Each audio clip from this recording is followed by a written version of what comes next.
नमस्कार, मैं हूं देव खटाना। आप देख रहे हैं खबर भारत 24। इस समय राजस्थान में उपचुनाव चल रहे हैं और 7 सीटों पर उपचुनाव हो रहे हैं। सभी पार्टी के जिम्मेदार जो नेता हैं वो सीटों को जीतने के लिए प्रयास भी कर रहे हैं और उन सीटों पर जाकर जनता से भारतीय जनता पार्टी के पक्ष में वोट देने की अपील कर रहे हैं।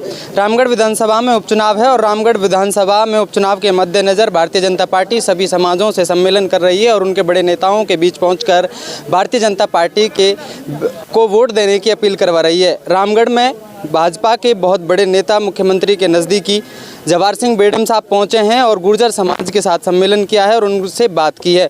सर, आप रामगढ़ विधानसभा में जो उपचुनाव चल रहा है इसको लेकर क्या सोचते हैं और क्या स्थिति अभी 7 सीटों पर है, अगर हम बात करें तो? देखिए, रामगढ़ विधानसभा मेरा जो खुद का निर्वाचन क्षेत्र है उससे बिल्कुल लगती हुई विधानसभा है और कई गाँवों में रामगढ़ विधानसभा के में मेरी विधानसभा से होकर के जाना पड़ता है। मेरे यहाँ व्यक्तिगत संपर्क है, लोगों से आना जाना है, मेरी बातें होती रहती हैं।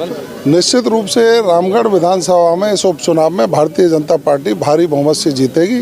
सुखवंत सिंह विधानसभा पहुंचेंगे, कमल खिलेगा रामगढ़ की। अगर और मैं बात करूं 7 विधानसभा के उपचुनाव की तो दौसा में स्वयं काम देख रहा हूं, देवली उनियारा लगता हुआ है, खीमसर, झुंझुनू और 84 और वहाँ से जो रिपोर्टें आ रही हैं। अब की बार राजस्थान की जनता स्पष्ट रूप से ये मन बना के बैठी है कि 7 के 7 सीटें भारतीय जनता पार्टी के खाते में जाएंगी। उसका कारण है कि प्रदेश के मुख्यमंत्री आदरणीय भजनलाल शर्मा जी ने पिछले 10 महीनों में जिस तरह के अभूतपूर्व काम किए हैं, किसानों के हित में, महिलाओं के हित में, युवाओं के हित में, बेरोजगारों के हित में, व्यापारी के हित में, प्रदेश के सर्वांगीण विकास की सोच को रखते हुए जिस तरह से विदेशों से भी निवेश ला करके इस राजस्थान को स्वर्णिम राजस्थान बनाने का उनका जो सपना है, उस सोच से प्रभावित होकर के आम आदमी, मैं कहूँ आपको, कांग्रेस के कई कार्यकर्ता भी ये कह रहे हैं कि भाई हम तो भजनलाल जी के नेतृत्व में बीजेपी को वोट देंगे, क्योंकि बीजेपी की सरकार ने इस राजस्थान में सुशासन स्थापित किया है, शांति व्यवस्था कायम की है, कानून व्यवस्था सुदृढ़ हुई है, विकास के पहिए तेज गति से दौड़ने लगे हैं। इसलिए 7 के 7 सीट भारतीय जनता पार्टी के खाते में जाएंगी, कमल खिलेगा और राजस्थान की सरकार अनवरत रूप से जनता की सेवा में खड़ी है। सर, आप जब सम्मेलन कर रहे थे, समाज को संबोधित कर रहे थे, उसी दौरान जब आप जैसे ही खड़े हुए तो मुख्यमंत्री जी का भी फोन आ गया। संयोग रहा या फिर भारतीय जनता पार्टी इस तरह से जो संवाद करके समाज के साथ संवाद स्थापित करके मुख्यमंत्री जी खुद भी इन सीटों को जीतने में लगे हुए हैं? क्या कहा मुख्यमंत्री जी ने और क्या आश्वासन आपने उनको दिया? माननीय मुख्यमंत्री जी की सहृदयता है, वो अपने प्रत्येक कार्यकर्ता का ख्याल रखते हैं और उसी श्रृंखला में उनका फ़ोन जो आया वो पूछ रहे थे भाई सरकार की गतिविधियाँ और लोग कैसी किस तरह के हैं। तो मैंने उनको कहा कि मैं इस समय रामगढ़ में हूँ, उपचुनाव के दौरान हूँ, तो उन्होंने तुरंत कहा कि जिन लोगों के बीच में हो मेरी उनसे प्रणाम करवाइए, राम राम करवाइए।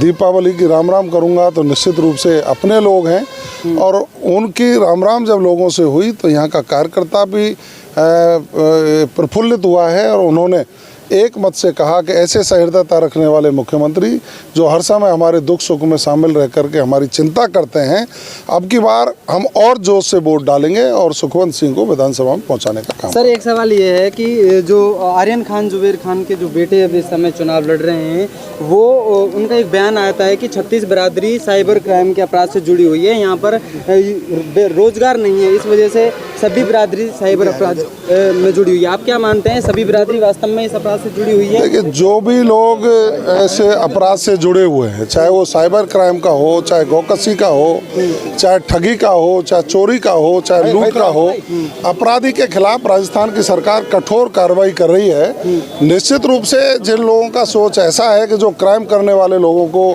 आश्रय देते हैं, प्रश्रय देते हैं, उनको अपनी सोच को बदलना चाहिए और अपराध मुक्त राजस्थान बनाने की ओर बढ़ना चाहिए। भारतीय जनता पार्टी और प्रदेश के मुख्यमंत्री जी का ये संकल्प है कि वो पूरी ताकत के साथ अपराध मुक्त राजस्थान, भ्रष्टाचार मुक्त राजस्थान और विकास की दृष्टि से नंबर 1 राजस्थान बनाने का जो संकल्प है उसको पूरा करेंगे और रामगढ़ की जनता भी उसमें सहयोगी बनेगी। धन्यवाद सर। ये थे मेरे साथ जो राजस्थान सरकार में मंत्री हैं, मुख्यमंत्री जी के नज़दीकी हैं, जवाहर सिंह बेडम, जिनसे अभी हमने आपकी तारुफ कराया, वार्तालाप कराई। साफ तौर से उनका कहना था कि सभी विधानसभा सीटों को जीतने का काम भारतीय जनता पार्टी की सरकार कर रही है और उसमें लगी हुई है प्रयास में कि सभी सीटें भारतीय जनता पार्टी के खाते में जाएं और लगातार सतत प्रयास भारतीय जनता पार्टी के जो बड़े नेता हैं उन सभी 7 विधानसभा सीटों पर बारी बारी से जाने का काम कर रहे हैं और सभी सीटों को अपने पक्ष में जितवाने का काम वो कर रहे हैं। ज़रूर साफ तौर से एक बड़ी बात ये कही कि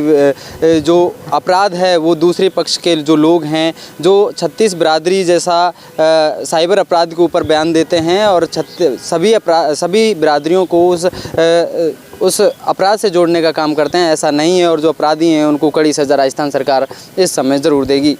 लिए चलेंगे फिर किसी और कार्यक्रम में, तब तक बने रहिए खबर भारत 24 के साथ। नमस्कार।